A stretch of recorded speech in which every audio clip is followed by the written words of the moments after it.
So I have to call this meeting to order. No, I can distract you longer. And just for the record, it's my first official. You haven't been sworn in as a meeting. representative Yeah, to call the well, meeting to order. I take exception to that. That's a good point. So how do we want to handle this? Where's our lawyers? Right here? Who made you chair anyway? He isn't. Vice. That's what I'm saying. That's what I'm saying. He's not. But the other two folks are like that. Doesn't count. Doesn't count.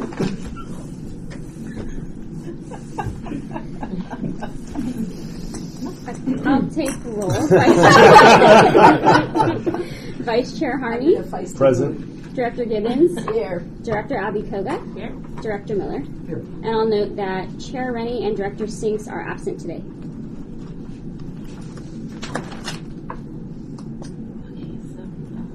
Shall we defer? Shall we defer? Yeah. I think we defer. Defer what? Oh, okay. Shall we defer? Okay. Any public comment? Public comment on matters not listed on the agenda? Where am I? Where's Bruce? Hi, Bruce. The public has nothing to say. So I was looking for Jim and Bruce. Jim sends his regrets. Okay. Approval of the consent calendar? So moved. Oh, actually, a minute. Do we do minutes? Oh. Did we do them all together now? Let's see.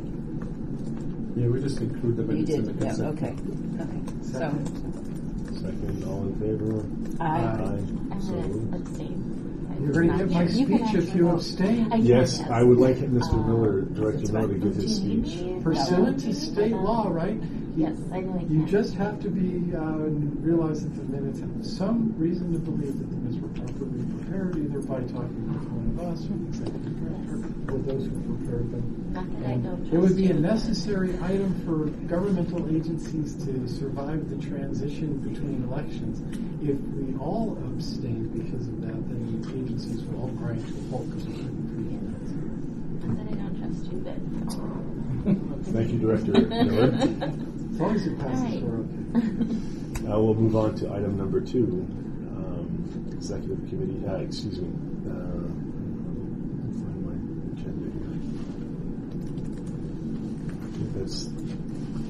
Establishing the chair and vice chair. Pardon me? Establishing the chair and the vice chair. I think that might be on the wrong package.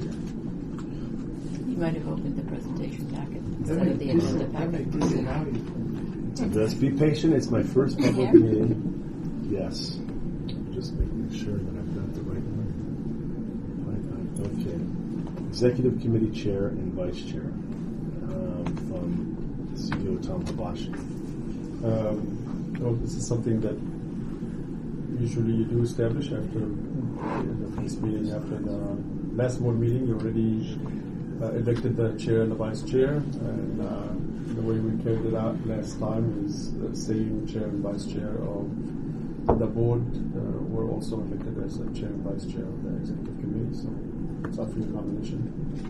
I had to point out the flaw to that system. Our chair was so overcommitted with everything that when he took on responsibilities as chair of this committee, some of those went into the toilet pretty bad. Just because he didn't have enough time. Even Rod said that. He just didn't have enough time to get some things done. So I get the sense of, making the same people the chairs and vice chairs. We might be better served doing exactly the opposite. I was going to suggest the vice chair be our chair. Well, I went with the norm, frankly. I just assumed that the chair would be the chair and the vice chair would be the vice chair. There have been conversations and other assignments because some people have committed themselves very intensely, and it has made it difficult on several of their assignments. So I think I'm fine going with the chair and the vice chair as we have in the past, and notwithstanding the observation that it was somewhat problematic. We'll just have to. This is a new committee. I don't think last year people knew how much work it was going to be and had their other commitments on top of this. So And I will point out again that our chair is a highly committed person and taken on leadership roles in many But he's not.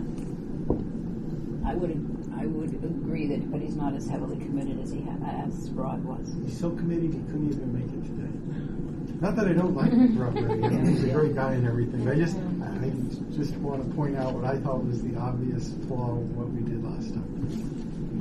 Would you like to make a recommendation for chair and vice chair? Can we have a little more discussion? Sure. Yeah. Can we have a little more discussion?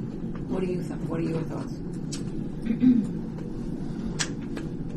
Well, I will tell you that I don't have a lot of experience being a chair or a vice chair. This is, in fact, being vice chair on the board of directors is my first appointment.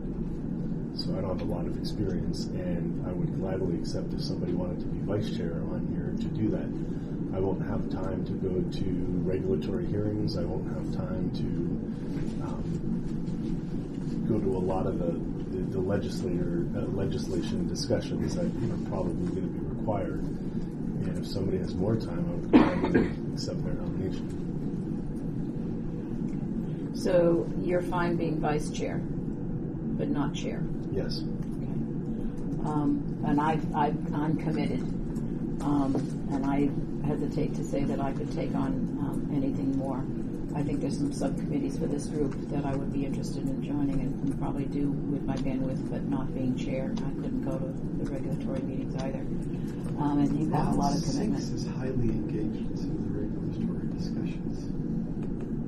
And he stays, Rod is going to remain on this committee. He resigned from, I'm opinionated on this one. He resigned from being chair of this board when I personally felt he had made a commitment, a 2-year commitment, so I'm not. Oh, I thought we were changing the year. We agreed in our sessions last year that we could run for 2 terms, and his commitment was to run for 2 terms. I think the chair is now Rob.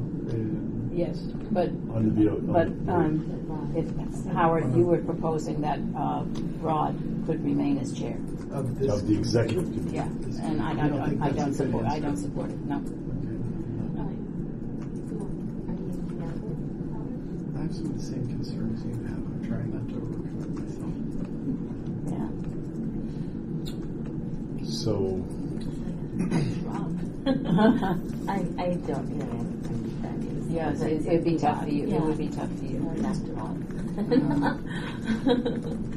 further discussion?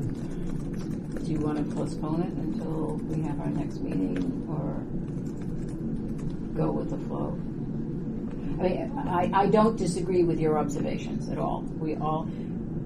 There aren't enough of us to go around. For those of you who don't deal with all this stuff, there's a lot happening and a lot of commitments, and each one of us feels a responsibility to fulfill the commitments we've made. Yeah. If it helps any, the next item that we're going to talk about is perhaps establishing a different time for this committee to meet. The last time I've spoken to Rob, he said that his Wednesday in particular are the toughest, and was wondering if there's a way to kind of change that. And I know that I have a lunch. We had talked about moving to lunch, and I can't on this Wednesday. Yeah, the mayor's. Mayor's managers, yeah. to the extent that we move the meeting to a different day, which is the next item on the agenda, Yeah. then I believe, and I checked with Rob, he said that would be the very workable time for him. Why don't we continue this to the next meeting? We'll have everybody here. We can I think that have would. the Yeah, same exact I would be discussion. amenable to that because there's a lot to think about. And Means you still get a chair of the meeting for today. Yes, yes, thank you. Okay, so baptism by fire. Fire. so do we need a motion for that? I move that we postpone the discussion on election of chair and vice chair. Let's continue it, and I second that. Okay, all in favor? Aye. Aye. All right. It's a healthy discussion. Moving on to item number 3, approve ongoing meeting date and time for executive committee meeting. So we've already started to talk about this. I think Wednesday seems to be not the best day for some folks, and we've kind of witnessed last year that almost every executive committee meeting Somebody was missing one or missing. two people. So we are testing 11:30 to 1:30, and I do have some people today. Both of them said that they don't have a problem with that, and actually they would welcome it. And so we are recommending to move the meeting to Tuesday, which would be 15 days before the board meets. So it's just 1 day behind the standard, the usual day that we've been meeting at, and it would be moving to lunchtime. Liz? So I'm fine with every Tuesday at this time, except for next month. I'm out of the country, so you won't have a full quorum to discuss the chair, vice chair, but 5 is better than 4, I think, given it'll be the 2 people that are most involved. And I'm fine with Tuesday. Lunchtime is fine with me. It goofs up my 1 free day a month, but Who's up my free Tuesday also? I'm fine with that.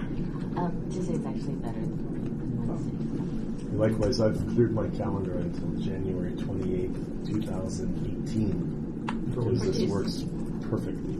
Tuesdays, 11:30 to 1:30 p.m. Provided that there is at least 1 piece of chocolate. I was going to say, you have a task. yeah, on the good side, you may have given up your free Tuesday, but you'll get free lunch. So moved. Second. All in favor? Aye.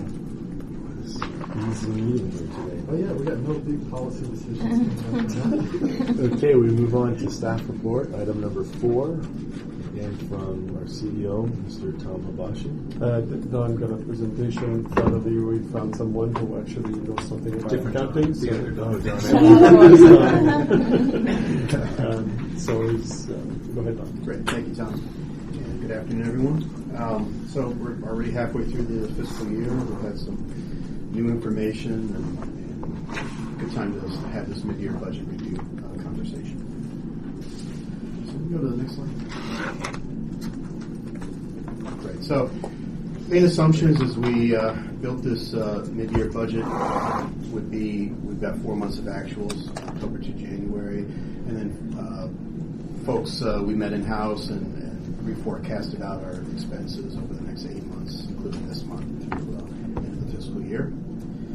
Probably the one of the biggest needs for this mid-year budget review and for the main changes between the budget we'll present today versus what was adopted in early November was, first of all, we got better information with the changing rates, but mostly, I think, I wasn't here in early November, but I think when the budget was adopted, it was based on more of a cash basis, and that cash would have came in around June time frame, so it was really more based on 4 months of expenses and revenues, and of course we'll be accounting for the agency with accrual basis accounting, and so that's certainly the reason for the main change between the mid-year budget versus what was adopted. The revenues and the power supply costs, which is the majority of this budget, were based on the pro forma that was developed by Pacific Energy Advisors.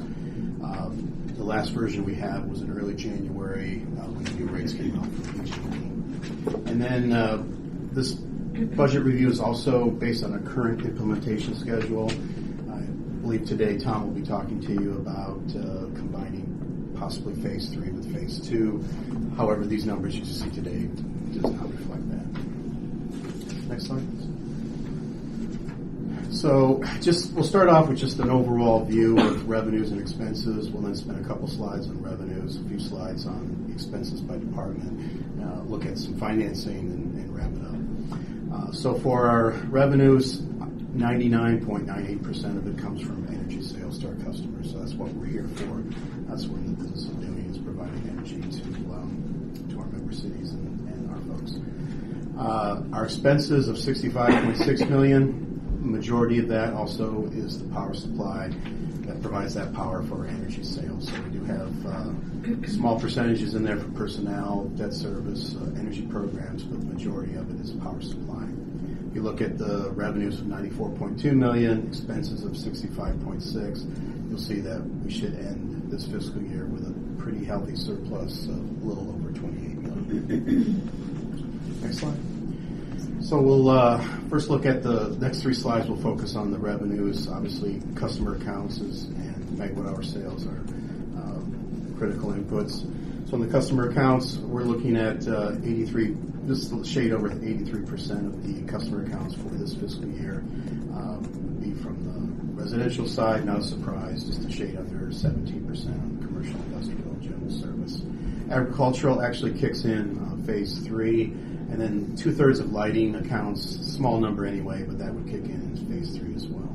So we should end this fiscal year with the current implementation schedule with around 137,000 customer accounts, with another little less than 100,000 accounts that would be coming online in October for phase 3. May I ask? So you have the lighting. I assume that means municipal lighting. Street lighting, correct. So various cities that have opted in for Green Prime, that would include all of their street lighting. So I would think that would be more than 1/3 of the total load. Street lights? Well, this is just accounts. Hardly. Street lights is very little consumption Yeah. relative to the total. Really? Okay. It's higher in my budget.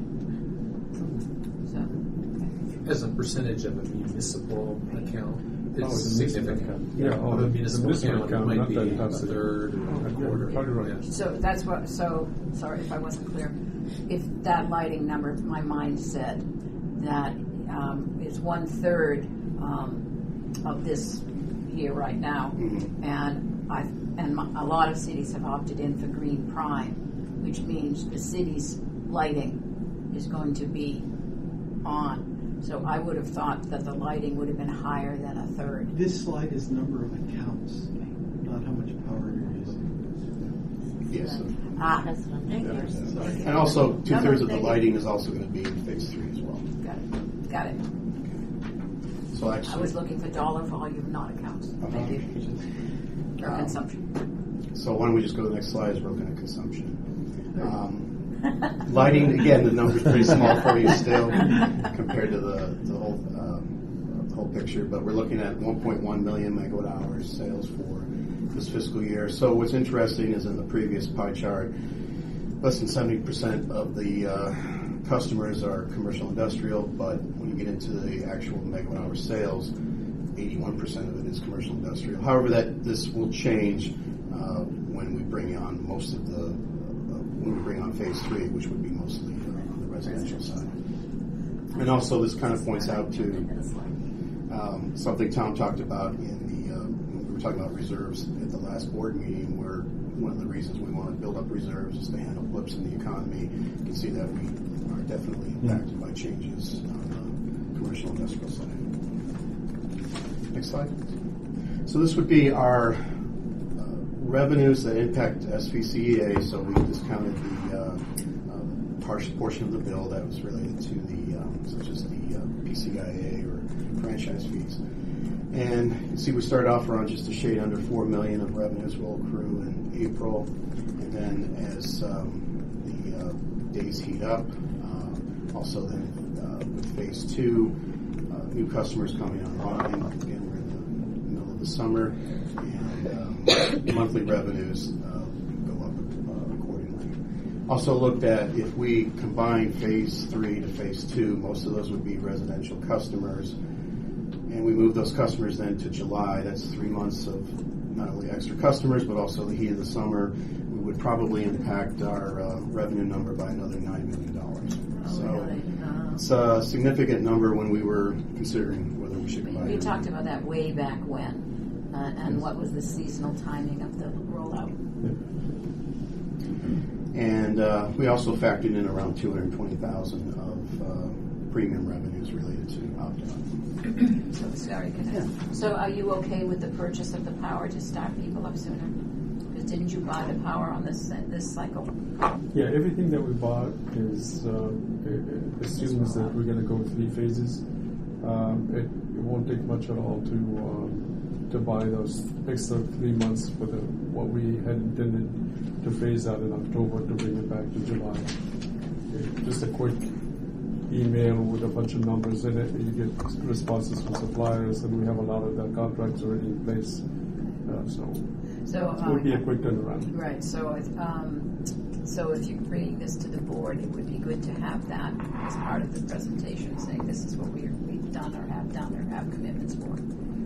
If you're going to ask the board to move it from the 3 back to the second. Yeah, we'll show the additional amount that we need to commit to in terms of conventional as well as the premium that will take us into into the 100% carbon free, and we'll also show the additional costs and revenues. One of the reasons that we want to combine the two is during the summertime, that additional amount that we're going to bring in July instead of October, Right. that will bring us a decent amount of Cash flow. revenue. Yeah. Right. So let me, if I'm not digressing too much. So this chart will change. Your premise is that the additional revenue of $9 million you just said would come in sooner. Are you now saying also that $9 million would give you the financial leverage to address the buyout of the remaining power that we weren't able to buy, and you were suggesting bundling, and now we could go to regular recyclable? Yeah, I would have loved to be able to say that, but probably will not be true. I think that we will be able to buy the extra power that we need to buy for sure, but we still have an issue with the Type 2 power that is in short supply. We can't buy it even at the schedule that we have today. We're still short on the Type 2 power, so we have to figure out a way to replace that with something else. There's plenty of Type 1, there's plenty of Type 3. And the next recommendation is going to be to combine the two in case we can't fill in the Type 2. We're still out there looking for 10 additional supplies that we're trying to tap into to see if we can get the Type 2 power. Okay, so I would like to pick that conversation up later. And next time. Next slide, please. There it goes. Oh, there you go. Oh, okay, I guess you got to click it a few times. So you get me out? You did. You have a fancy one. I should have, took that option off. Anyway, so we'll look at each group, Tom's group, finance, legal, marketing, power supply, and we'll look at the org chart where we stand, and then look at the major expense highlights for each group. In this case, for the CEO, it's Tom and Andrea would be the cost drivers here. And certainly all of this boil up to Tom. It's into a big position. You're the cost driver. Yeah. So next slide, please. So on professional services, see here would be for the basically Cupertino Hall and board meetings and the video support for those board meetings. We also have not been billed yet, but we have $25,000 outstanding with the county as far as the board meetings that we had earlier this year, and probably to pay for last fiscal year as well. $100,000 permit occurred earlier in the year, paid to CPUC. I stuck that in Tom's budget. And then general administrative is mostly for travel, and then historical office supplies is when we all started. Andrea was covering all our supplies for all of us, and so there's a lot of historical expenses there as well. On the marketing side, and if you don't mind just clicking that to get the chart. Next two slides, in fact, rather than me talk about it, I think we have Alan here. Kind of give you an overview of his group. Thanks, Don. So this kind of covers the group, the marketing and public affairs, where we have some vacancies that we will be filling shortly. And if you move to the next slide, I can talk about what's in the budget. Basically, we have some.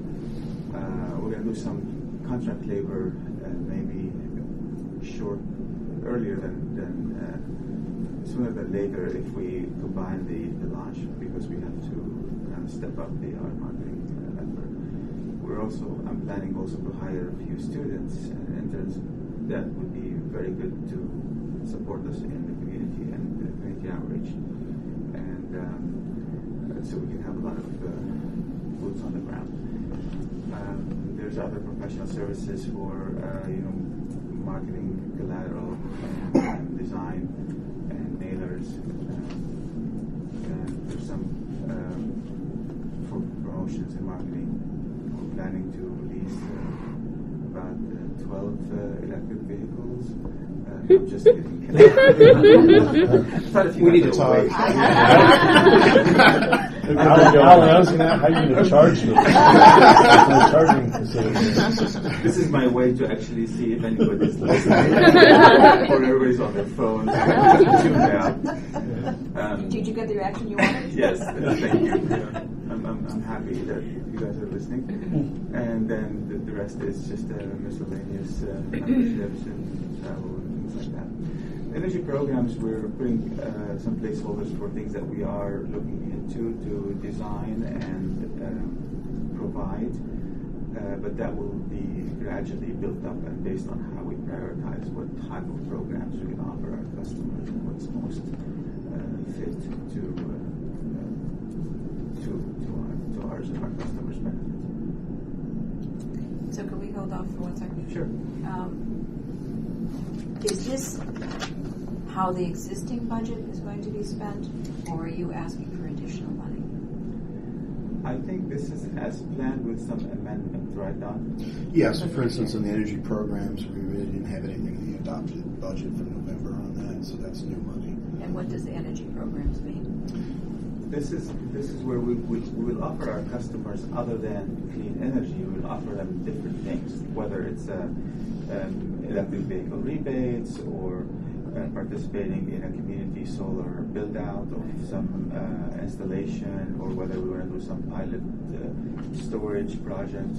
We haven't decided yet. We have a lot on the board, and we're kicking it around to see what's the most cost effective and actually beneficial to our customers. So we've had a conversation about this early on at the board level, and I think we all wanted to do this, and I think we were being conservative on initiating any programs like this until we knew where we stood.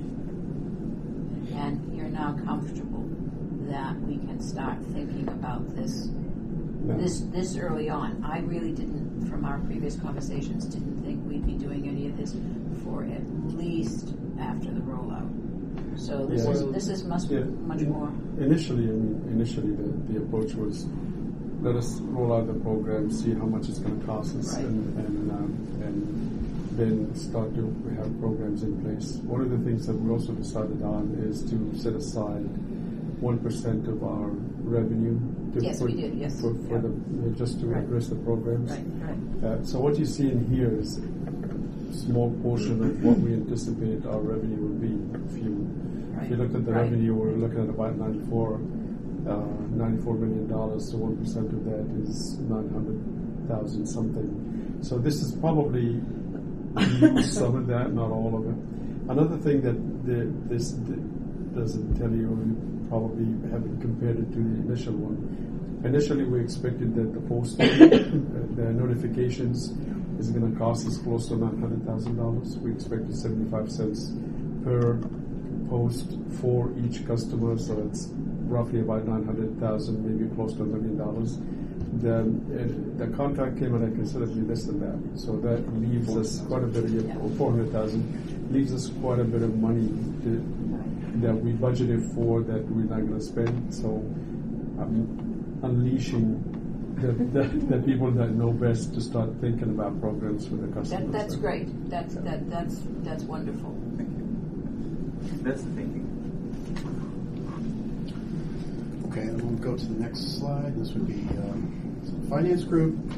On here, mentioned on the finance manager in the staff report at the last board meeting that brought in Maher Accountancy. So they'll be handling some of the accounts payable as well as the bookkeeping services. So I feel it's prudent to just delay the finance manager until we make a decision about keeping Maher on next year. Administrative assistant did receive 100 applications for that. So we're going to go through that. And I think we got a top 10 or 15 from our consultant to look at, and we'll start interviewing next month on that. Also, administrative analyst, we have Stephanie on board from Gilroy started last month, and then we'll have another vacancy we'll fill this coming summer. They're dropping like flies in Gilroy. Yeah, We need to talk. I would say analyst gave notice, and she's going to the county of Monterey. She's in public works. Eileen Alan Jacobs. There is a lot of poaching going on right now.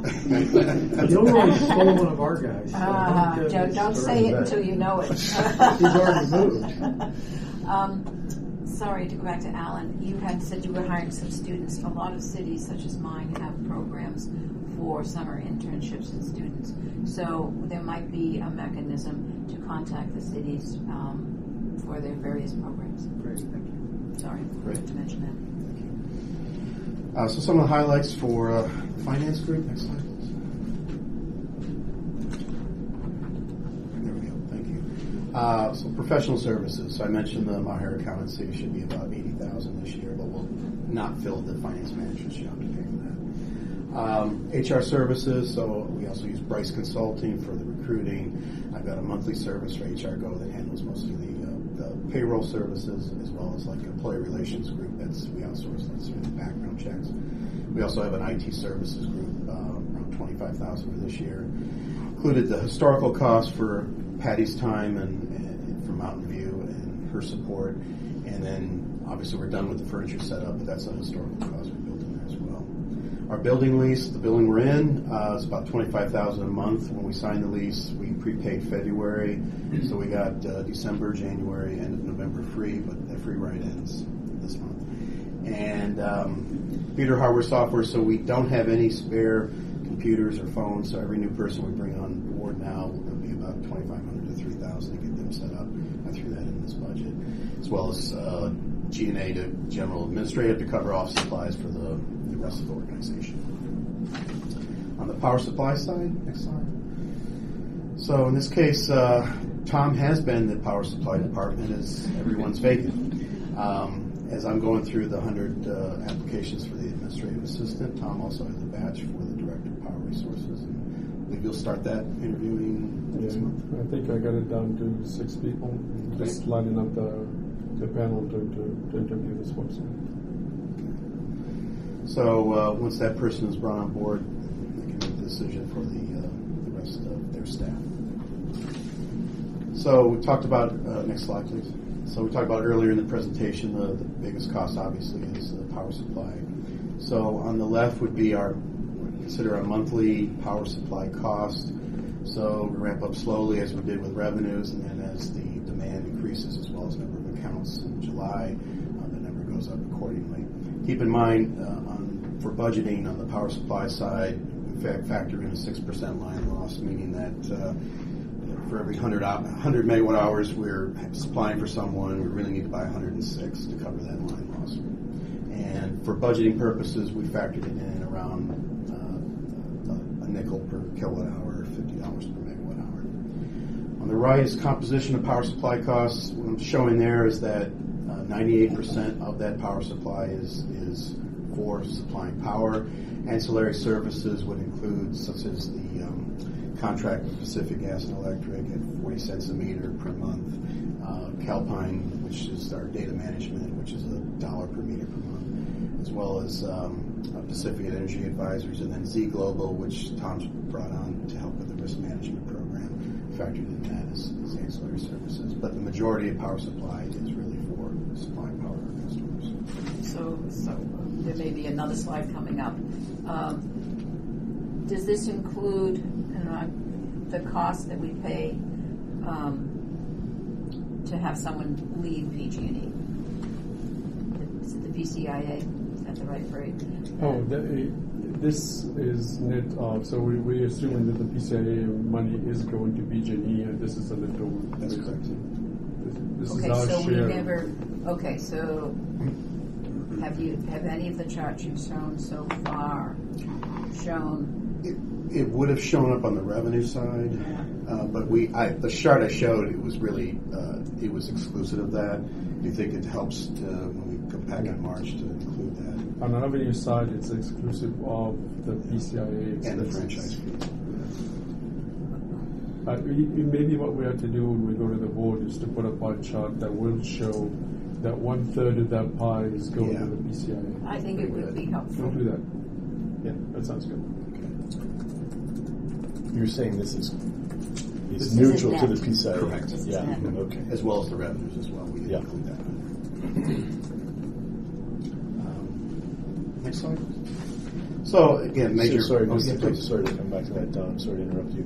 But that PCIA, are we tracking that every month, every quarter, every year, so that year over year we can see what's demonstrate happening to how it. it's rising? Right. 125, 200%. Absolutely. Because that was the big point when you're at the last board meeting. That's our big risk factor. So I'm looking to figure out how to track it. Yeah, for us, we're going to track it monthly. In front of the CBUC, we're going to be going there every day, yelling and screaming about it. At the same time, the IOUs are not sitting tight, where they've already introduced some ideas that would even double it up Right. overnight. So there's plenty of fights to go on, and that happens in an entirely different arena. But I think it's a good idea to show the impact of that PCIA on our revenue. Thank you.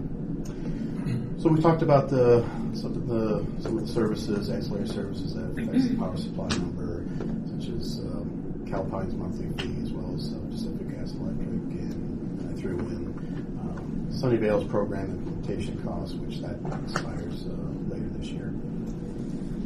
And lastly would be legal.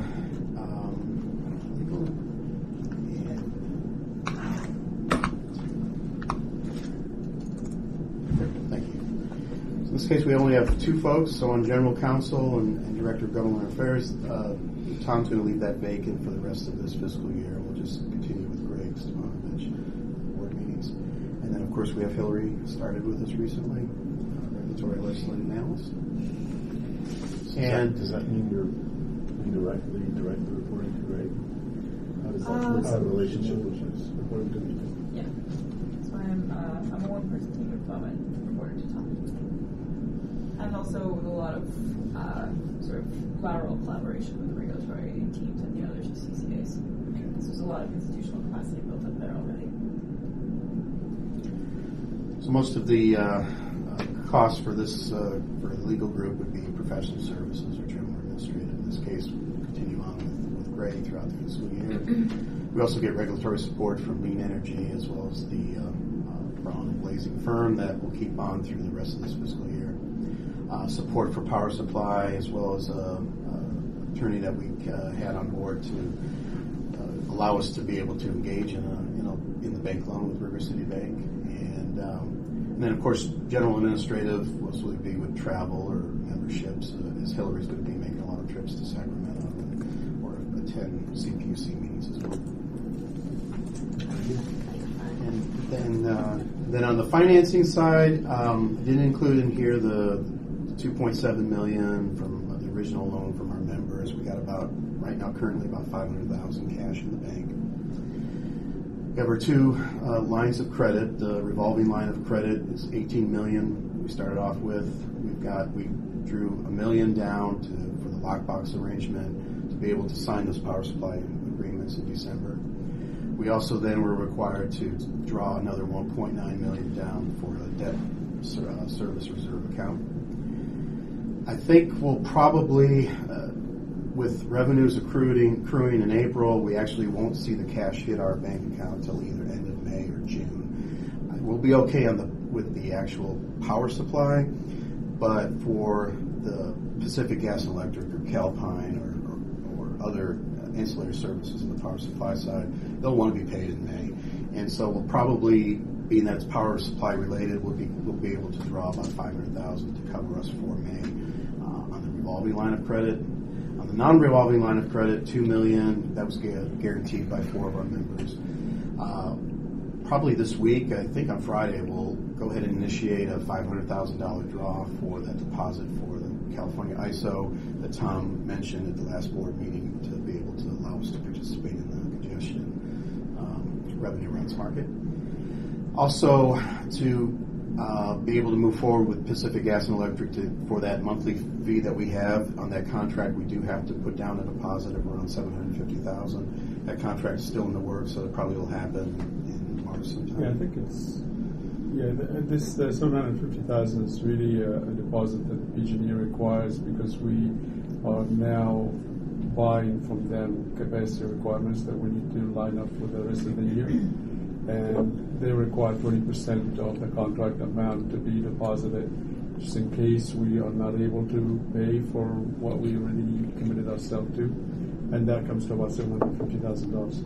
The $750,000 as well as the $500,000 that we're going to be paying the California ISO. That is cash to go into an account and just sits there until we are able to bring it back after we demonstrate certain things. That's what you were explaining at the Yes. last time. Yeah. So the same thing that goes from the 500 goes from the 750. Right. And so I figure we'll probably draw the remaining $750,000 of that for working capital just to keep us afloat until cash comes in at the end of May. So of the total draws of 5.5 million is where we end up. Just as Tom mentioned, 2 of those are deposits. The lockbox, that money is just sitting there. The debt reserve, that money is just sitting there. So really money that we'll be spending that we need to pay back would be around 1.25 million. And also just to point out on the ISO deposit, that's a pretty low threshold to get that money back. I think it's like $1 million of assets required, so we should be able to, certainly before the end of the summer, be able to retrieve that back.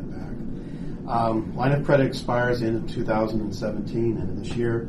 It can be converted to a term loan. I'm not sure why we would go forward with that. And so far it's a variable rate, but the interest rate is coming around 2.5%. So next steps would be to incorporate the comments that we've heard today into the presentation for March 8th. And appreciate all those comments and questions. We want to amend the budget to include the change in the implementation plan, assuming we go forward with that, and then present the amended budget to the board at the March 8th board meeting for approval. And then moving forward, on the treasurer's report and other reports, our variances will be based on that budget that we present to you in March. Already next week, Tom set up some meetings for strategic planning for the fiscal year 17 and 18 budget. So budgets moving forward will tie to a strategic plan. But I think these changes are necessary based on the information that we have. And again, if we change the implementation plan, we should be even showing better numbers next time, and we're in pretty good shape. So that concludes the presentation. Any other questions? Director Gibbons, please. So one of the things that I've had difficulty understanding is, so we began functioning in April of last year. Yes. Okay. And then our fiscal year is now October 1st to September 31st. So we had from April to September 31st, right? Okay. I would have expected a closure of the books, if you will, for all that expenditure, and then a budget from there. So the reconciliation and the mid-year budget adjustments that we're doing now would be from October of 16 to our 6-month point in 17. What happened to that first 6 months of time? Where is that money in the budget? How is it accounted for? Do we have a closure requirement? Yes. That kind of thing. Yeah, yes, all of that. The first 5 or 6 months, that is the money at that time was in Union Bank, being supervised or controlled by the city of Sunnyvale in our account. Right. Generally, the way the cities work, and you're very familiar with that, it takes some time for the audit to take place. So what we asked Sunnyvale to do is to audit the books between April of last year until the end of September of last year. And they basically said, yeah, it's going to take about 6 months. So we'll come back around March time frame. We'll be able to give you an audit for what happened in those first 6 months. So we'll get that. We'll get it to you most likely in April, because we're not going to get it from Sunnyvale until March. So where is that money in terms of all of these projections and cash flow? Yeah, I see. That's why we have a good accounting mechanism. So what Don did is he got us away from showing the budget as a cash flow. Yes, I followed that perfectly. Yeah. So if you need to know what the cash flow looks like for the first 6 months, we can get you that. But that's not the budget. It would be basically, here's what happened in the last 6 months from a cash flow perspective. And we have those numbers already, right? Yeah, I've got the books, the QuickBook file that has all that. Okay, so make sure I'm asking the question. We're close. So I understand that we did, I'm going to say, in essence, a cash flow base because we got money and we had expenses. We put it in, and we didn't want to do the formal budgeting really until we knew what we were doing, the buying power and all of that. So that all makes sense to me.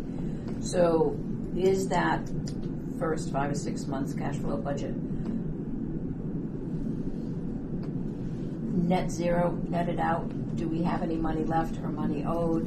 Yeah, we have the money left over from the $2.7 million there, and we know that money, how much was left, that moved over from Union Bank into our bank to start, a brand new accounting. So the $500,000 of cash that we have in the bank right now is from that 2.7. So I guess what I would say is if you're going to put this mid-year budget in place, so you're revising the whole structure of it, because really mentally many of us have been thinking of the cash flow process waiting for this to happen. Yeah. So I'm just looking to have this be a real point in the sand that says the first 6 months we did this produced this, rolled over into here, and that's where we're starting from. What could and you'll help, validate audit that. what could help probably is in our budget, we show the revenue being $94 million, or whatever the number was, but we also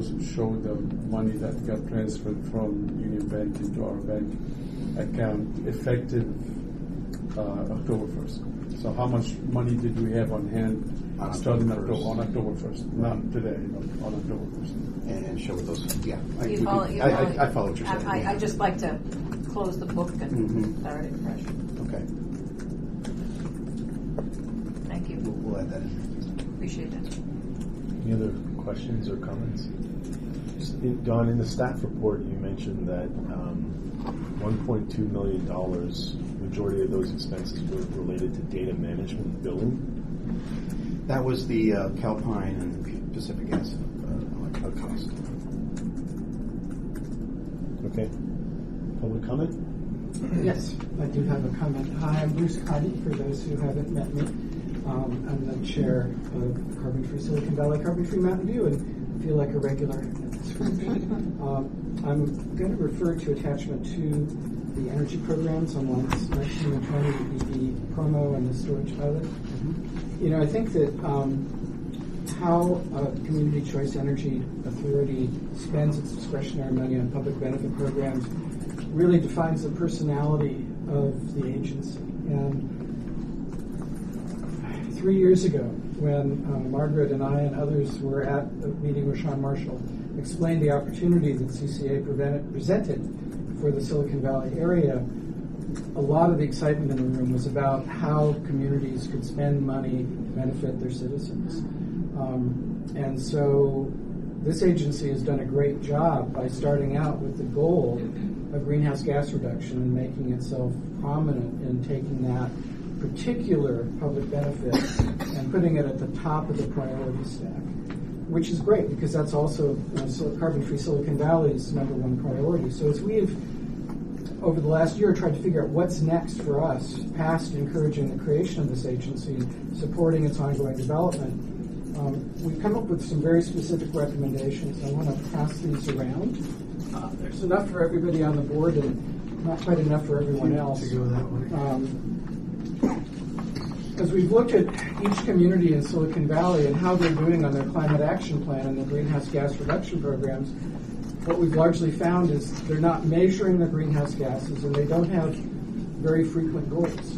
They're treating it like an overweight person on a diet, which is the less I know about how much I weigh, the happier I'll feel, but I won't be losing any weight.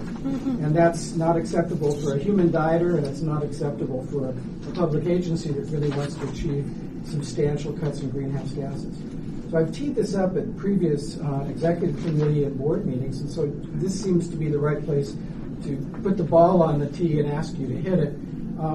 I think it's really important for SVCE to fund greenhouse gas measurements for every city and the county, so all 12 members, and to do that at least every other year. potentially annually. I think you can do that for less than $200,000. So it fits size-wise in the programs that are listed in the attachment. What I think that will do is that it will leverage a tremendous amount of attention from the 11 city councils and the board of supervisors and the public, and help everyone keep focused on the goal that this agency is really trying to accomplish, which is not cheaper electricity, it's greenhouse gas reduction. So I encourage you, as you take these ideas forward, to give the ideas in this handout your greatest consideration. Thank you. Back to Liz. Gibbons. Excuse me.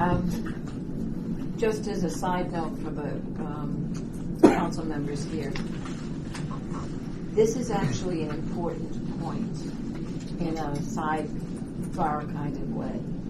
Senate Bill 375 dictates the reduction of greenhouse gases, and that law is dictating a lot of the policies coming both from the state in terms of housing programs and in terms of the 2040 plan coming out of MTC.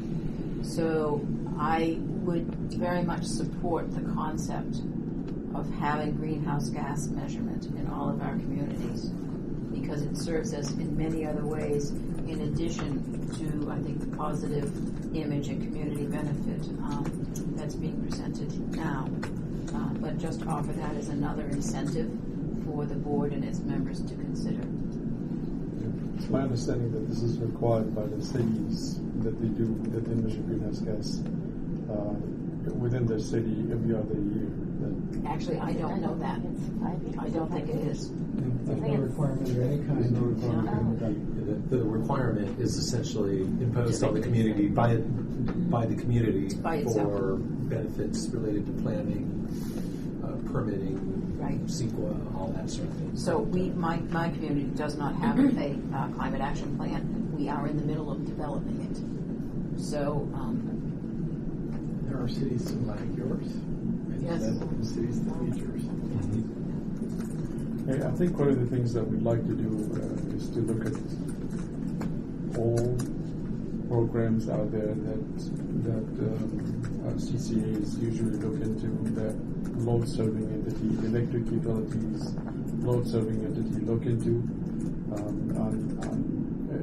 In general, then rank it in order priorities, because if you do have money, the one thing that is almost for sure, there will be a lot of people lined up saying, I have an interest, and my interest supersede anybody else's. And so we'll need a policy decision on exactly. What that'll We're be. going to need to line up all these different programs, tell you what they will cost, what they will eventually do, then let you folks decide which ones to tap first and next and so on. So I mean, I think I haven't particularly thought of that. We talked about it so long ago, but I totally support that approach, is to identify the list and have a policy on the priorities of those lists.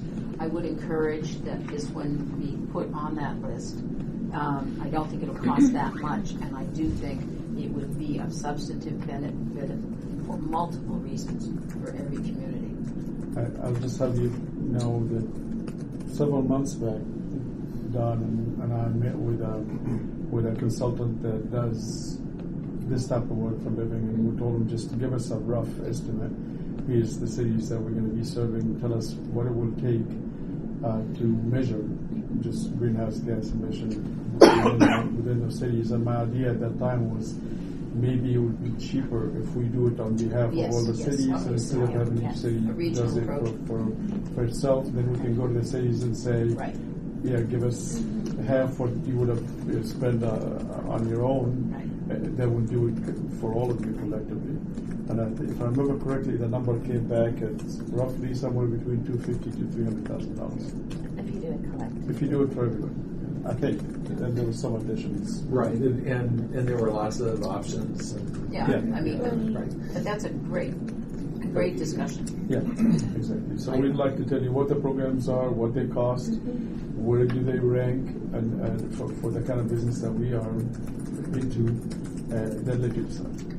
And if I may, it may not be appropriate to do this level of detail at this point, but it might be worthwhile to do what Director Miller just said. Find out what cities are at what stages and what programs they already have existing.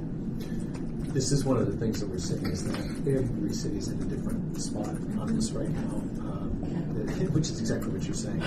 So, as we talked about this internally, step one is really This to morning engage we with spoke about this, right. I'm looking at that consultant too, and looking at how we can collaboratively get the cities all. And the vehicle for Howard, would this be a topic for Cities Association in addition to the Clean Energy Board? It should be. Actually, I remember a few years back of seeing a chart of the status of every city. I can't remember who did that. I don't know if you Sierra remember. Club did It was something a like Sierra that. Club, Yeah, and but we it's did talk pretty about dated, it. right. Yes, but it was a cities association effort. So I didn't know that. This was before you all came by. Yeah. But yeah, it's been 4 or 5 years. So this has been it's been done before. We just have to resurrect it. I think it's great we now It will have be a different an level of interest, organization. and we want to Yeah. make sure that there's a buy-in from the cities, because I know that I've chatted about it to somebody at the city of Sunnyvale, and I got we're doing our own.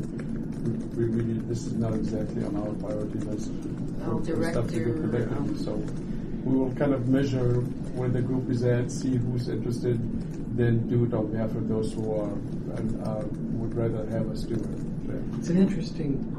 You get Sunnyvale, and where they're actively doing stuff, and then you get the other cities like mine with their head in the sand, and we're actively ignoring it. So we may not want to move forward, and they may not want to move forward. It might. This sounds a little counter, but we're an independent agency. It might be better to just do it. To say, look, here's the impact that we're having. Maybe there are other things that the cities could add on their own bells and whistles, but maybe we can analyze our impact. I think doing a survey of where all the cities are first would be helpful, and then you can decide who needs it, who's already done it. I think Mountain View would be far ahead. I have that information also. Yeah, Bruce has it. So some cities just may not need it, but I think there are a lot of cities who frankly don't have the resources, or it's staff intensive, and we have a sustainability coordinator, but not everybody does. And we certainly don't want to go out. It's not staff intensive, it might, because we look at it, we're going to have to pay for the whole thing soup to nuts outside the city. That's the only way we can get it done in our city. Yeah, one of the things that we need to consider, and that's in the future probably, not in the first year, is to take into account the fact that some cities want to do certain things, other cities don't want to do it, and how can we work things out in a way that will have us just do it for people who are already doing it themselves, and have them wonder, why are you taking my money and doing something that I don't want you to do, or spending on the other city to do this kind of stuff. So we may have target programs in the future that will tap into different cities and require them to fund some of those activities. It could be the other way, that there's a certain baseline of That's what we're where I'm doing, going. and that would apply to everybody. Yeah. That data, for example, if we did it right, could be used by Sunnyvale Right, in completion right. of theirs. Right. I think there's a way to get there that's not duplicating the city's work and not overreaching our authority. But whatever we do, it has to be fair to all citizens and all agencies. And we'll get there, but first we need to start the business. Remind you all. Next item. Yeah, exactly. Yeah. There's only a few that don't matter. And maybe Milpitas will show up and you can bust their chops. I can do that. I can get them to come. I have talked to the Milpitas guys in there, and it's like, well, they don't want to pick the winners and the losers. I said, well, wait a minute. This isn't a Republican-Democrat talking point. I think we should try again with Milpitas. To get them to join the It'd be better off with us rather than San Jose, I think. Okay. Yeah, they'd be Thank you. wonderful. Any other further discussions or questions for Don, Mr. Eckhart? Thanks. See you all. Thank you. Thank you. Okay, we're in the home stretch. Moving on to item number 5, modification to roll out and power supply mix policies. the last board meeting, there were quite a few questions about the customers that are not being phased out in phase 1 and phase 2 or phase 3, and the questions that they are coming up with, and just recognizing the effort that it will take us for the next 6 months to keep up with our marketing activities and trying to answer all these questions. The next day, I've asked the question, why can't we just combine phase 3 and 2 into one? The reason you spread it into phases to begin with, one was you don't want a lot of questions and a lot of issues to come up in one phase and be overwhelming of the Calpine staff to the point where it will cause a lot of people to opt out. Which was fine probably about 3-4 years ago with the second or third CCA that joined in. Calpine has gotten to the point now where they will be rolling in over 300,000 customers in April. We got about 70,000 of them. Apple Valley got over 10,000 customers, and Peninsula got 220,000 customers. All will be rolling in April. Wow. And PG&E got 5 million customers. They do 10, they do 1,000. It's all the same to them. It's just another number to plug into their database.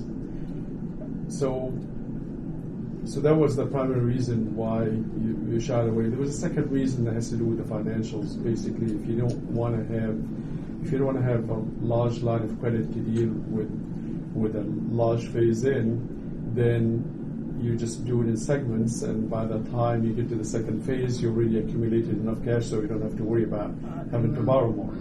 And that was fine at the time when the consultant recommended that we only have a $6 million line of credit. Well, we lined up 18, and we lined it up without having to worry about guarantees, and that $18 million is plenty to deal with the cash flow, not just for the combined second and third phase, but for the entire load that we have. So these were the two reasons why we kind of thought to spread it out. We decided, well, let's ask PG&E and Calpine if they can handle that, they can absorb it. And we did ask them. PG&E said, give us, well, you're going to do 10, you're going to do 1,000, might as well just get it done and over with. Calpine hemmed and hawed initially, but eventually I put him on the spot at the end and said, you tell me, is it a yes or no? Because if you tell me no, I won't recommend it. If it's a yes, well, I will. And all the people that were on the phone, without exception, said yes. Yeah, we'll do it. But, just be aware that if you're rolling 10,000 customers and you got maybe 10 problems, and when you roll in 20,000, you're going to have 20 problems. But it's not going to be exponential. It's going to be more plain. Well, if you're going to get them in July, you're going to get them in October, might as well get it done all at one time. So what is the positive thing for rolling everybody all at once? One, less marketing, less preparing, less worrying about people coming in and asking questions over an extended period of time. So that's number one. Two is obviously the summertime will bring in more money than we will have to pay out for those resources that we're going to buy. So it's going to be more revenue. Then three, which I think it's less obvious to most, but if we start rolling the third phase in October, we in a way forced to wait on locking in the renewable aspects of our resource until late October, maybe November.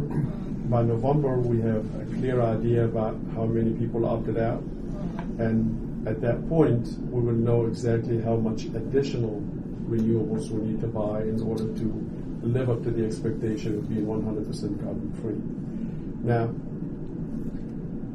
the question is, well, was that an issue for others who faced people are late in a year? Not exactly, because nobody ever got to 100% carbon free on day one. So all the other agencies, when they rolled their programs and they needed to make an adjustment, they figured, we'll buy a little extra of the renewable credits, and that's okay because we were planning on 75%, so if we end up at 77, 78, 80, we look even better at the end of the year. But in our case, you don't want to end up with 105 and 110. It just doesn't look very smart that you have to acquire additional renewable resources, and you have early on in order to make sure that at the end of the year you lived up to your 100% renewable expectation, because that's just money down the drain, basically, because it's not getting you a little bit extra credit, it's just getting you beyond what you want to get, which is 100% carbon free. So that, in my mind, was the third reason, that if you roll everybody in July, then by August, you know roughly now how much additional power you're going to buy, how much additional attributes that you're going to buy to get it to 100%. It gives you plenty of time to go out and negotiate whatever contracts that you need to negotiate. And instead of having to do that in November, where you're only limited to just a month and a half to try to negotiate a reasonable contract for these renewable attributes. So that's the third reason, but I think the first two are, in my mind, are the primary reason. Get additional money, pull that Band-Aid, and be done with it in July. We have power supply. That's was my only question. Yeah. I'm sorry? We have power supply, so we could serve in July. Oh, the power supply. The power supply is going to come in. We haven't locked in. We haven't hedged that additional amount that we need to hedge, which probably maybe about 180 gigawatt hours, just to cover the phase 3 moving into phase 2. That's simple. Once we make that decision, I can go lock that in. Hydro should be cheaper. That's for the conventional piece. For the conventional piece, and I don't even have to do anything for the conventional piece. I can just let it float and pay the market price, or the also market price on an hour-by-hour basis. That's not it's a very small piece. Rather than locking in for those 3 months, a quarter of our load or whatever it is, I can float on the out if need to. It is the attributes that gets us into 100% renewable for 2017. That's the one that I need to know with a reasonably precise fashion how much that's going to be, and I won't be able to know that unless I've got everybody in, and I know that it's not going to be a 4% commercial, 8% residential. There will be opting out, and maybe 2%, and it's a 2% rather than 4 and 8. Then there's a big chunk that I need to go lock in and quickly. So you would get it in July, and we would have to make it come out by the end of the year. So exactly. we would have a 6-month window to lock all the other contracts to get us to our 50% and our 100%. Yeah, because the lock-in, the attributes, they don't count by the hour or by the month. Just by the year. Just by the year. Right. I got it. Makes a lot of sense. Director Gibbons? Yes. I just had a thought. There may be a little challenge with hydro because there might be a lot of repair work going on with hydro. Okay, so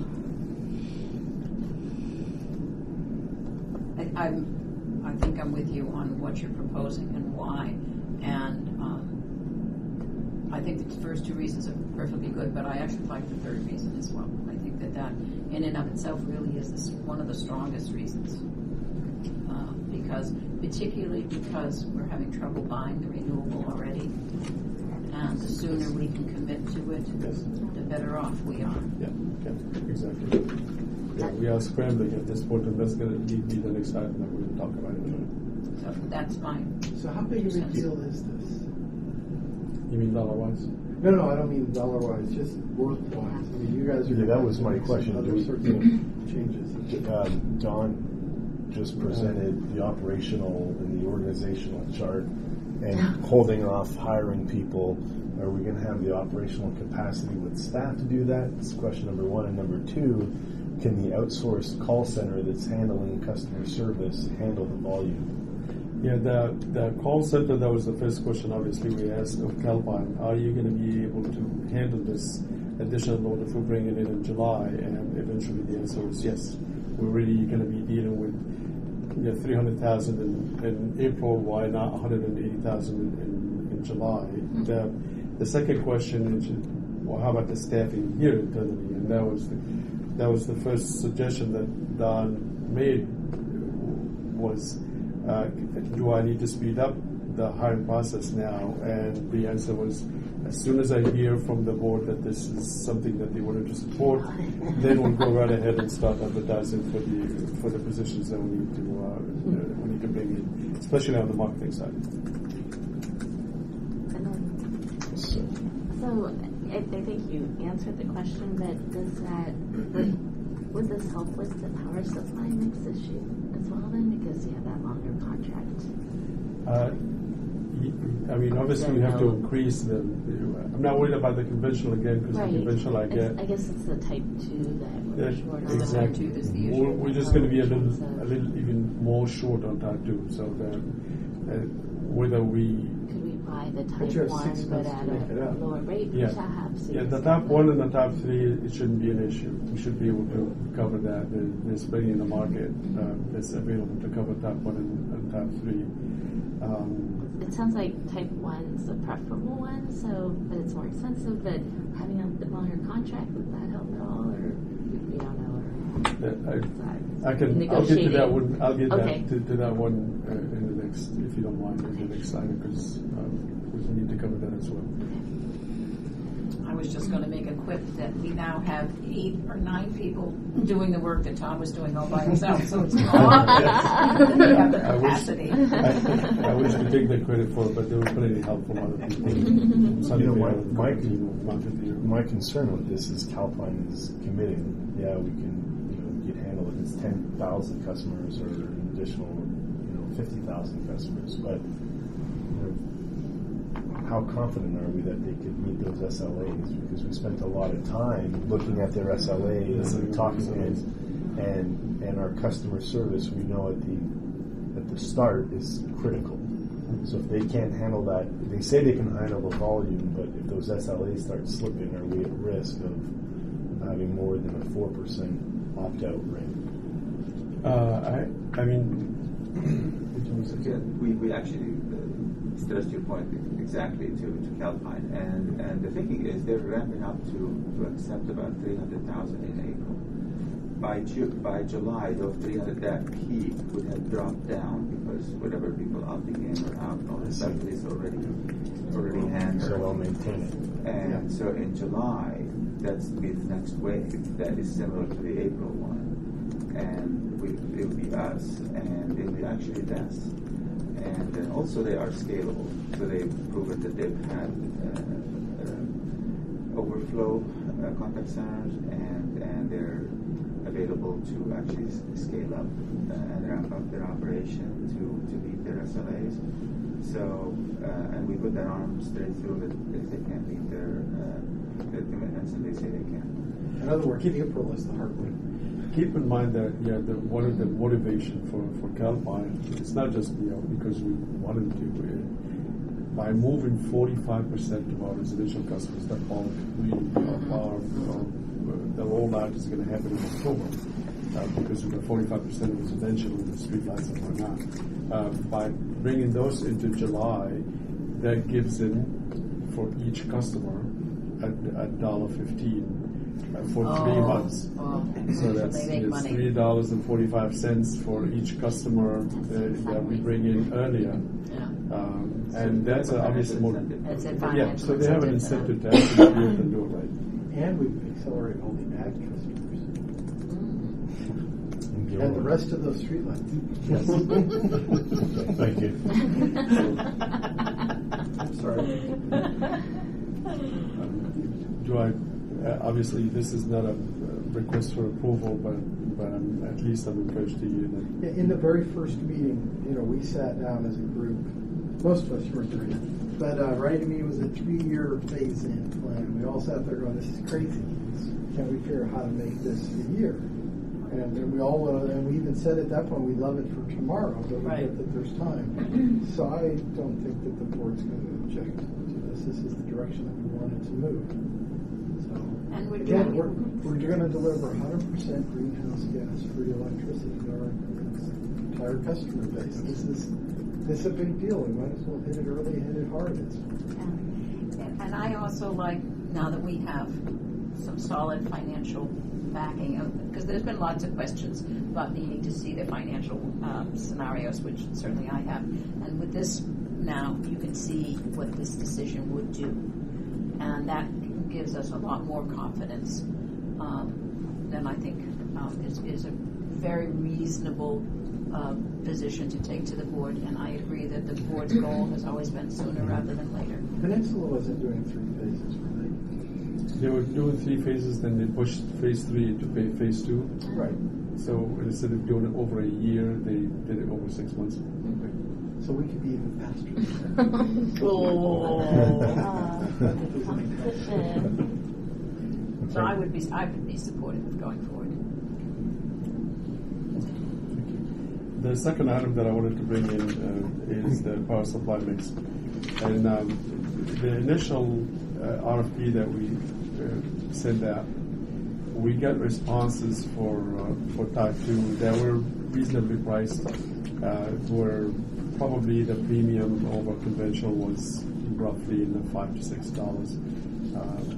And everybody seemed to have something that they were willing to offer in the type 2. Then 3 months later, when we asked for repricing, which was the day after we met with you and had you approve the contract with a smaller number of suppliers, we've got fairly limited number of parties that were willing to jump on this bandwagon, and they offered less quantities, and many of the 7 that stayed out of the type 2 altogether. Period. They offered type 1. There was no type 3 at all. Everybody was jumped on the carbon free, on the hydro, and we managed. There was just one company that I guess they did have some surplus type 2, and they just offered it to us. That was made up about 25% of the total type 2 that we needed to buy. So we locked that in quickly, and we said we're just going to set out this for a little while, because when we talked to a number of them, I've talked to at least a couple of them, they said, well, we have this proceeding that's going on with the CEC. We're not really sure how they look at the type 2. We are concerned that they may consider the energy coming from type 2 to be not carbon free. And if it's not carbon free, then it loses the value of what you're paying for. So that's why we're not offering. Some did offer it for the premium jumped up all of a sudden by another $2-3 over what I expected it to be. So we sat on it, but when we did the reprice back in November, and I figured we'd wait until February time frame, go back out again and see what's out there. We did that again not too long ago, about maybe 3 weeks ago, to see what's out, if things did improve, and in fact they got worse. What we've seen is, out of the ones that we asked to give us a price on it, only 2 parties that came back, and the total that they offered for 2017 was roughly about less than 20% of what we wanted to fill in the net level position. And for 2018, it was more or less the same thing, about 20%. So that gets us to the point of what do? We don't. The first order of business is to see, have we tapped into everybody that's out there? And the answer was no, because we just went to the ones that we have contracts with. So we said, okay, fine, we're going to find everyone that's out there that's in that business, and we're going to go out there and ask them again, which is pretty much what we did a few days ago, and we're waiting on an answer to come in next week. But in case, for whatever the reason may be, that type 2 is no longer available, no longer desirable, no longer bought by some of these marketers and suppliers, I would like to have a plan B. And a plan B could have been either one or two to stay with 100% carbon free, just to go in with a combination of type 1 and type 3, or a combination of type 1 and large hydro, or just plain type 1. If we go just all type 1, it would be probably, let's see this quickly, just for 2017, it would be roughly maybe about $3.5, maybe $4 million over and above what we were planning on, if we just managed to find type 2 at the price range that I was looking at. The other option, which is type 1 plus large hydro, really blows all of our marketing out the window, because we've been talking about 50% renewable, 50% large hydro. Can't go there. Yeah, if you go there, then you just these numbers get not correct, basically. Which leaves us with the third option, and that's type 1 and type 3. Both of them are renewable, by the way. It's not one is renewable and the other one is not. One is obviously unbundled, which some people don't like. I personally happen to think unbundled power is better environmentally, operationally, and economically. I'm not in the politics business. And I know that most people that don't like type 3 because it's unbundled, it's not in California, it doesn't contribute to the economy of the state, blah, blah, and all these things that you're very well aware of. It is, however, the only way that we can stay with the 50-50. It is the only way that I can get a mix between the two to get me the premium that I expected to pay for type 2. That's what we could stay there if we go all type 1, but it would be a higher price. Yes. We can get there with 1 and 3 at the same price you were hoping for. Yes. What's going on with the type 2? Is this a supply and demand thing? Has everybody soaked it up, or is it a regulatory thing that people are uncertain? I think it's at this point it's a regulatory thing that after the SB 350 and the IRP requirement and the new measurement of GHG that will be administered by the CEC. The CEC now is having these hearings to figure out how they can measure it. There's a lot of people that are pushing really hard to make the energy that will come from the bundled energy that comes from type 2 to be less attractive and to do away with the additional greenhouse gas reduction that comes from it. It may be renewable, it just won't have the greenhouse gas reduction that everybody's hoping for. So I feel badly for people who bought it on the expectation that it would be. Our timing may be better than we realized, so we don't get caught in it. So could I ask to back up? So type 1 is greenhouse and renewable. Type 2 is greenhouse and renewable. The way we've previously been thinking about it. The way, realistically, the way it is, it does have more greenhouse gas in it. And so it's not 100% renewable because you're just bundling. But that's not how we started. That's not where we started. That's where we are now. But that's not where we started. We assumed that 2 was greenhouse free, right? Yes. Okay. So, and then 3 was greenhouse but not renewable. No, it's renewable as well. But it doesn't count. It does count. If 3 is the hydro, right? The hydro, large hydro is not even. That's the one that doesn't count. That's as far as the state is concerned. Yes, they don't count large hydro. Right. They count type 3 as renewable, but it's not desirable so because it's unbundled from the resources. It's RECs. It's credits more so than an actual electricity. All right. So let me try and I'm trying to do something simple. Redefine type 1 and define type 2? Yeah. That's really the question. I try every time. I keep forgetting because it's so way off. But There's that's some okay. I'll give it a try. derived. Type 1 is a renewable resource that is connected to the California grid Yeah. or can be dynamically scheduled into the California ISO system. And dynamically here is defined as you run it, you schedule it via transmission lines that are already in place, and you really define the path, and you can tag it from the minute it gets generated to it gets home.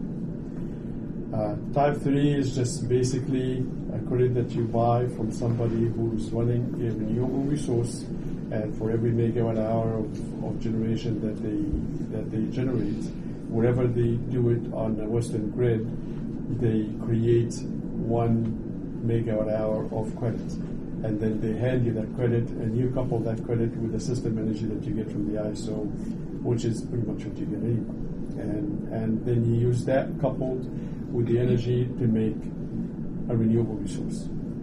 Sort of, this is how you clean up your the Right. energy that you are receiving from the right, credit. Right, you buy the credit, yeah. Yeah. And I wish I could remember which is type 2. Type 2 is really a bundled energy. Oh, I got Bruce here. What is it on Bruce? Type 2 is renewable energy generated outside of California, but the first point of interconnection is in California. So think of a wind farm just across the border in Oregon or Nevada or Arizona. And then there's this issue about, can you get the power into California that the resource generates? Sometimes there's congestion on the transmission lines. Right. So your wind farm is generating 100 million megawatt hours, but only half of that's coming to California because of congestion. So to get credit for the half that didn't come in, you have to do something else within the calendar year, and exactly what that is, I'm a little unclear. So, Type 2 is the most confusing type of all 3 types of renewable resources. I've read the definition so many times, and I swear every time I read it, I'm more confused than well, I thank you for saying that, because I'm trying hard every single and I've time. been in the business long enough, and it's really confusing. But I take it for what it is, and we've tried as much as possible to stay away from the unbundled, because I know that for some folks it's an issue. It's an issue. So what I'm looking for The type 3 is to what I'm looking for is a simple way of understanding our options.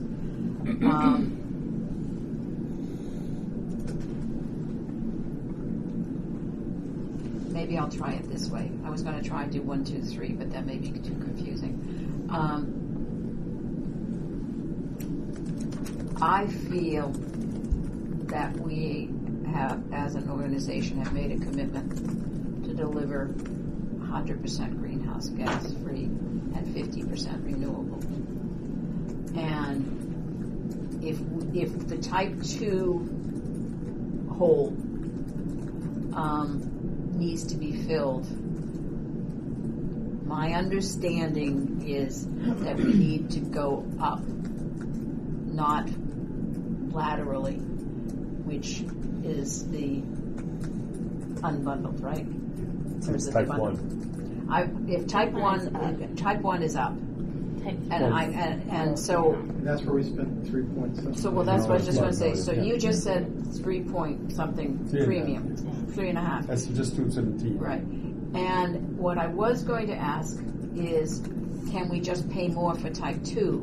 But what I'm hearing you say is, even if you could find it, it may not meet what we need it to meet now. If I can find it, which I'm still out there looking for. Right. Still out there looking for it. If I can find it with an extra $1 or $2 premium, Yes.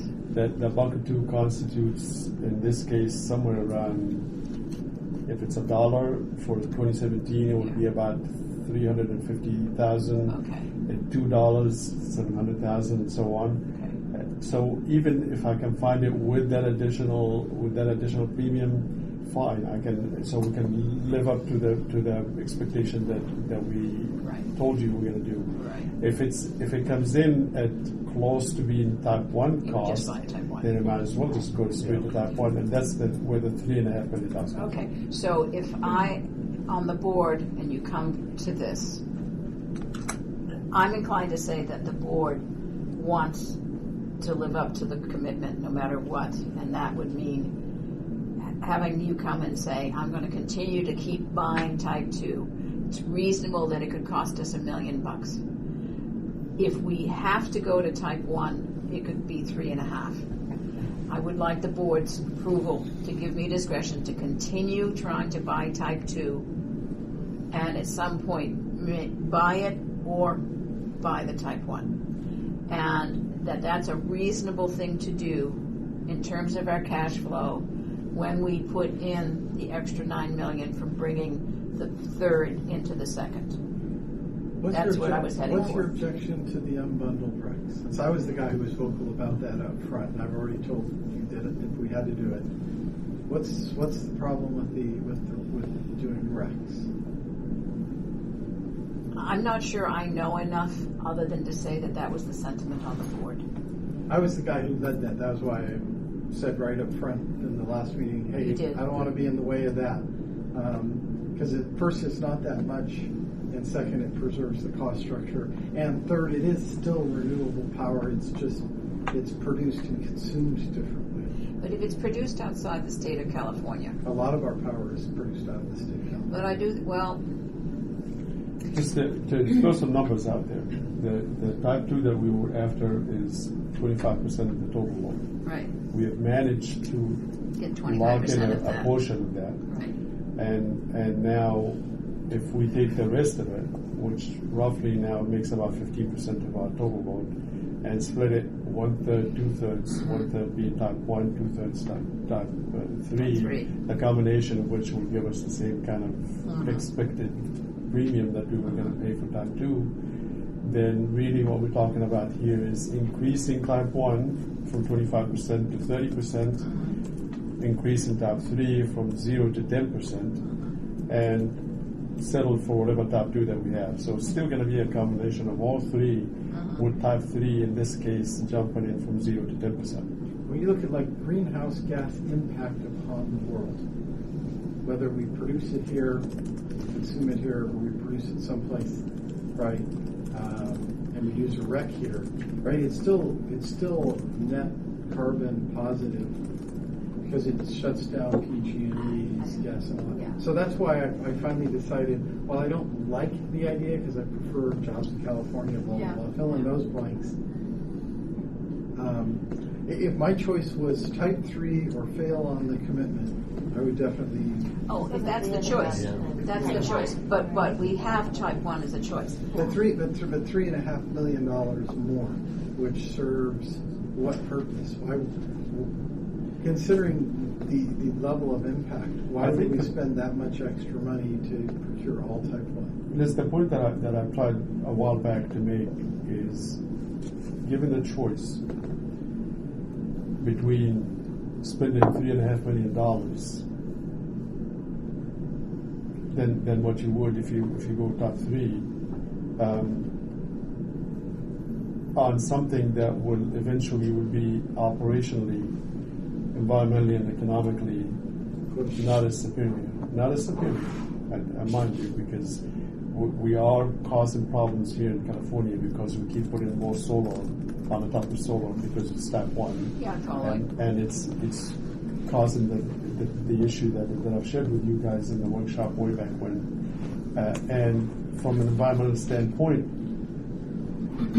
that causes a lot of ramping of natural gas power resources that causes more greenhouse gas into the atmosphere than if you were just accepting the wind in Wyoming that isn't connected directly to the California grid, but connected to the entire Western grid, which the bottom line of it is this.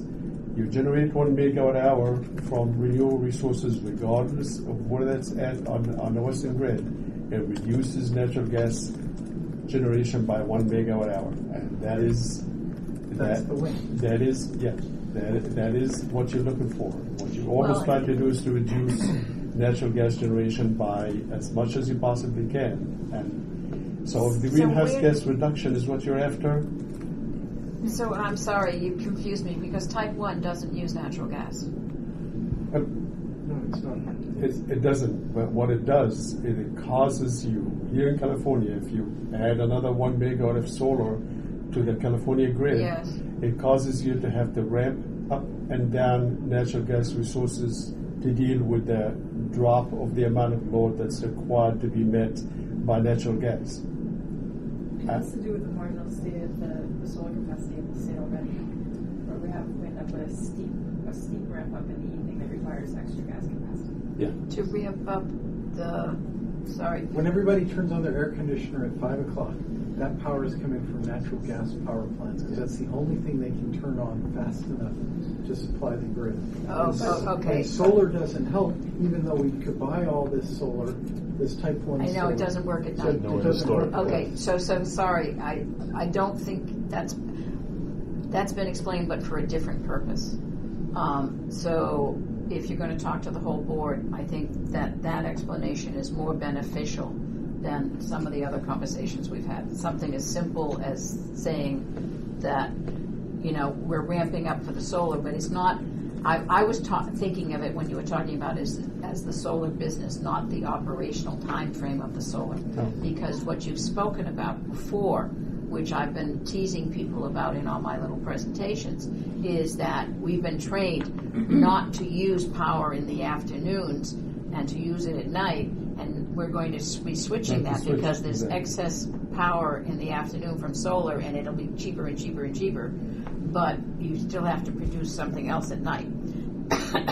Okay, so to me, that's a little better of an argument to say, well, we're not doing it in California, we're buying it from outside of the state, because I feel we have an obligation to clearly address providing jobs and power from California.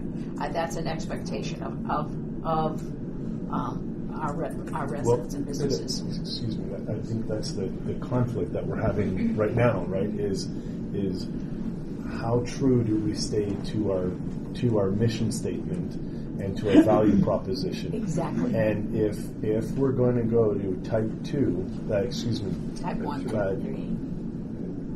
If we're going to go to type 1 at $3.5 million, I think there's two things we need to consider. One is it true to our mission statement and our value proposition? Which it is so far, and yes. two, what impact does that have on the long-term financial effects, such as rate stabilization fund? Because as I see it, that's probably where this money would come from. Well, it comes Isn't out it? this year, but next year's budget is going to be twice as much. And I think that probably what we need to think about is, can we do something better with that $3.5 million than to put it into something so we can say that we bought type 1 instead of type 1 and 3? Well, the You other can do that in the second year, but not the first year. The other thing that concerns me with type 3, I mean, I understand your explanation and it makes perfect sense to me, but the other thing with type 3 and the bundled regs is that's what got Marin into trouble, right? And Yep. and what is our exposure to,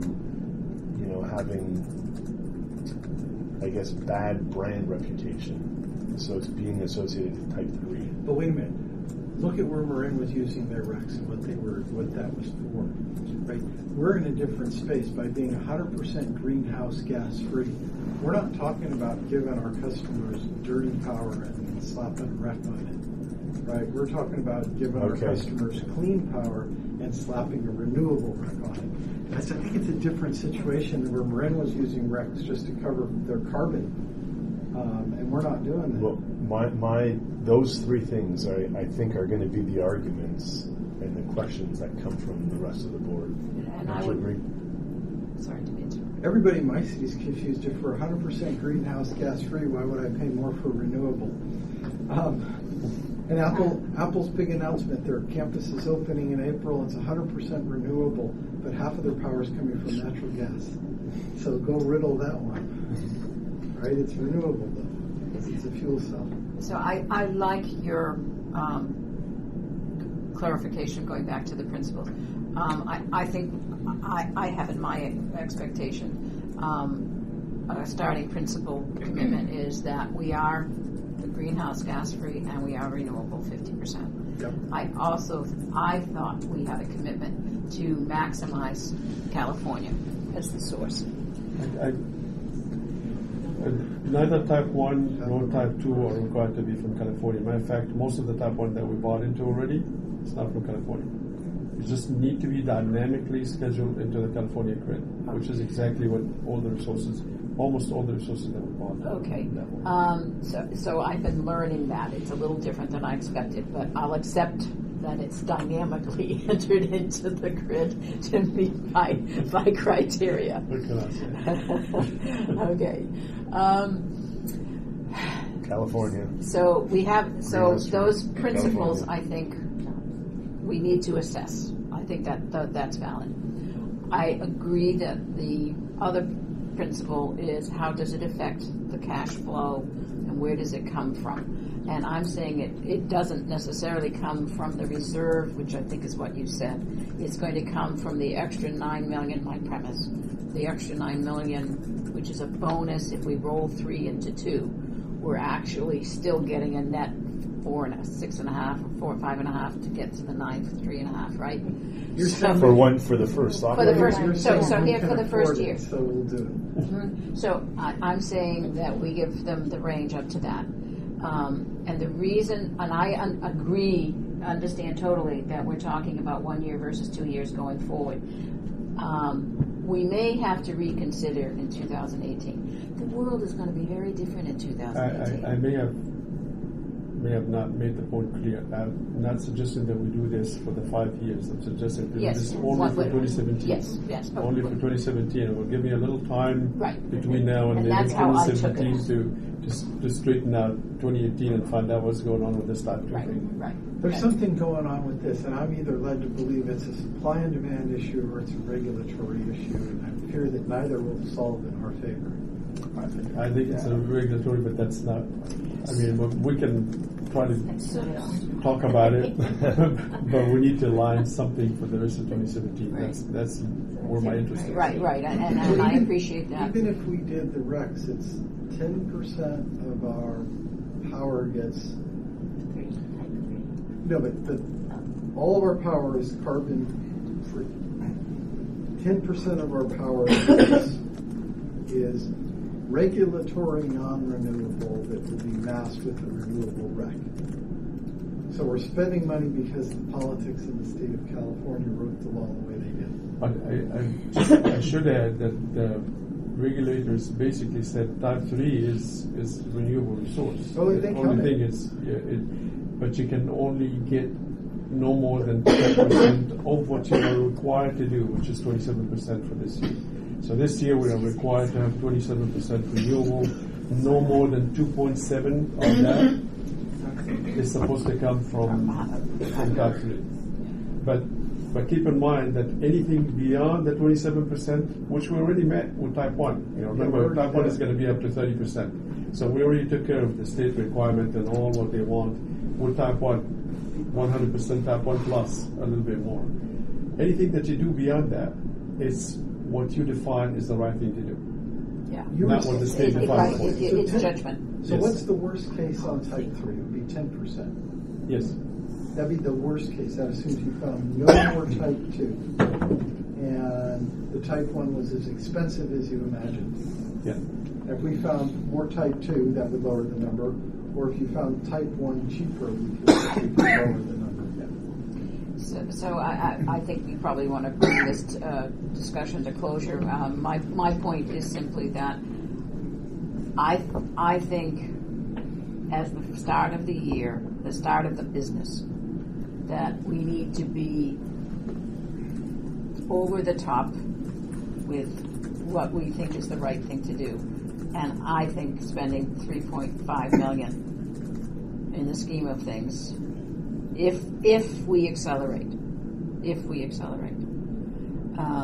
is the right thing to do for the first year. When you're up and running and we find out that next year the world is going to be as different as we all suspect it's going to be because other power sources are going to be a lot cheaper with the added production of greenhouse gas emitting sources, we we don't know what we're going to run across. People may go to those other sources, which will make our market open up more, or there may not be as much production of new sources in what we're looking for. So I think we have a big risk in 2018, no matter what. I just like to start us off in a really strong positive note, and that's very subjective. I appreciate that. Yeah, it's funny because the strong positive note to me is as much money in the bank as we could get, so that we could buy into a. But that's not our core. So that we could buy. No, it is, because it's what we can do with that money. So that we could buy into, one of these storage facilities or something like that, because that's where the game is going to be played in the future. With all this capacity during the day, those who can store and use between 5 and 9 are going to be kings. And us having money to be able to buy into those sorts of things, I think, is going to really be important to us. And that's a really, really, really good point. I just don't see that happening in the next 6 months. It'd be hard to do an analysis So, of that. do you need direction from? Once you spend the 3.5, you never get it back. We've So whether we make it now and spend it a year from now. What I wanted to do is just to kind of toss this out there and see what kind of reaction I'm going to get. Eventually, before the board meeting, I got 2 weeks. I got to get by Friday, probably Monday of next week. I'm going to get some indication from all the suppliers that we've been trying to tap into to get some understanding of whether they start to or not.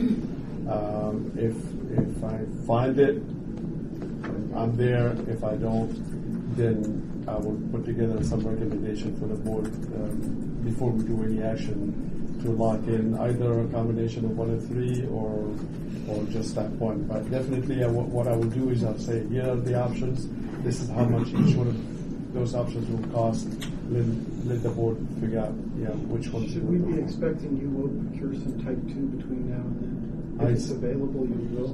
Oh, yeah, of course. I already have your approval to do that. And then in terms of this, it came as one item here. Will be two separate items when we get to the board meeting. Yes, of course. I recommend that, Yeah, we don't try to get any thumbs up on anything that has to do with business that would eventually go to the board. It's more just to get an internal discussion. Okay, public comment? Mr. Kern? Yeah, thank you very much for the chance to speak again. So, first of all, a wise old man once told me that you never get a second chance to make a good first impression. And I think, Liz, that's what you're getting to, is that there's this time before everyone is our customer, and then there's the time after. There's the time with the current PCIA that we know and fear, and then there's next year's PCIA, which is unknown, and we fear it even more because of that. In the letter that I wrote to Tom and to all of you, I talked very specifically about what do we do in 2017, knowing that the PACIA is the big gorilla. It can throw all of our plans off kilter. And so I do believe that if the price tag is $3.5 or $4 million to go with all Type 1, that's the proper decision from a first impression standpoint. And I do agree that there's a lot of reasons why unbundled REC should be considered to stand on equal footing with renewably generated electricity, where the REC is bundled with the electricity. But that's not what a lot of environmental advocates believe. And environmental advocates, while being your friends on one hand, can be your most implacable enemies on the other hand. CCAs have enemies. You'd ultimately like to have as few as possible. And by going with the Type 1 procurement at the higher cost, you'll disarm both your enemies. You'll disarm the environmentalists who'll say, yay, you're so wonderfully green, and you'll disarm people from the other side who are saying, well, you're sort of fiddling with, what are you really delivering here? The issues about ramping, of course, are perfectly legit. The issues about out-of-state hydro and out-of-state wind, absolutely, but you've got to start somewhere. And the thing that I think is so remarkable about SVCE is you've started ahead of everybody else. When I look at how slowly Clean Power SF is rolling out, it's like, oh my God, do they really care about anything green? When I look at all the contention in the East Bay, will they ever get anything off the ground? So, you've just done so well. And yes, PCE is your competition, and you'll beat them 2 different ways by getting your 2 phases in 3 months apart instead of 6 months apart, 100% greenhouse gas free, a higher percentage of renewables. this is a success story that I hope will inspire all the future CCAs to try to do better than you all have done. So that's my 2 cents worth. Thank you very much for You're your not time. getting better than 100%. And I keep saying that the top order bit, renewable is a political definition. There's nothing scientific, engineering, We live in a political electrochemical world. about renewable. It's the You you can be in politics, but I'm trying to save the world. The top order bit is greenhouse That's politics as well. Everything. Director Miller. And so being able to be 100% is a huge deal, and there aren't any other CCAs that have decided to bite that off. That really is the focus. The fact that we slid in the 50% renewable instead of the 27.5 or whatever the heck we needed, that was just because there was money there, and now we're committed because we marketed it, but it doesn't change for our customers their carbon footprint. Okay. I think that concludes the discussion on this item. Are there? We're just getting warmed up. Yeah, I know. Before we adjourn, I want my reticence to be noted in the record. are there any announcements from the executive committee that need to be made? I'm sure there was. Good job. Thank you. Like the champagne. If there are none, we'll adjourn the meeting. Thank you. Thank you. We'll adjourn the meeting. Thank you. Thank you. We'll adjourn the meeting. Thank you. Thank you. We'll adjourn the meeting. Thank you. Thank you. We'll adjourn the meeting. Thank you. Thank you. We'll adjourn the meeting. Thank you. Thank you.